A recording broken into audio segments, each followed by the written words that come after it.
Umaga, buhay tracking. Andito tayo ngayon sa parkingan ng Dumaguete Port City. Yan. Mamaya po, 1 PM ang schedule natin ng sakay ng barko. Papuntang Dapitan, Zamboanga del Norte. Yan, andito po tayo ngayon, buhay tracking sa parkingan. Yan po, naghihintay po yan ng mga barko mamaya. Yan o, medyo kanina daw po 3 barko yung hindi natin inabutan, schedule ng 6 AM, hindi tayo umabot. Mamayang 1 PM po ang schedule natin, sasakay tayo. Yan. Nakapila po ang mga truck dito. Yan.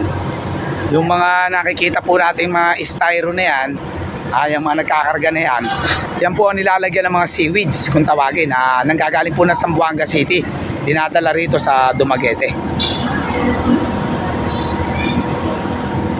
Yan, yung mga ano po, ibabalik na po nila yan sa Zamboanga City, yung mga styro na yan, para pagbiyahe ulit nila dito may laman na naman na seaweeds.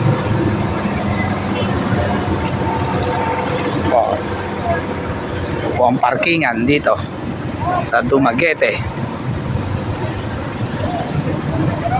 Yan, kagaya nito, buhay tracking, seaweeds ang karga niyan. Ito po, yan, yan, mga naka-styro, kinargahan ng seaweeds yan. Yan, papuntang Zamboanga del Norte, Dapitan din po yan.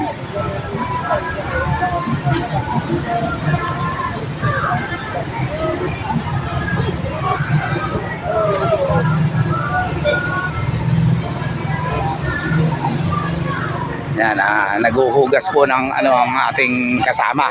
Shout out sa iyo, Rene Garcia. Yan, nililinisan po niya ang jug natin ng tubig para nagluluto na po sila ni tatay.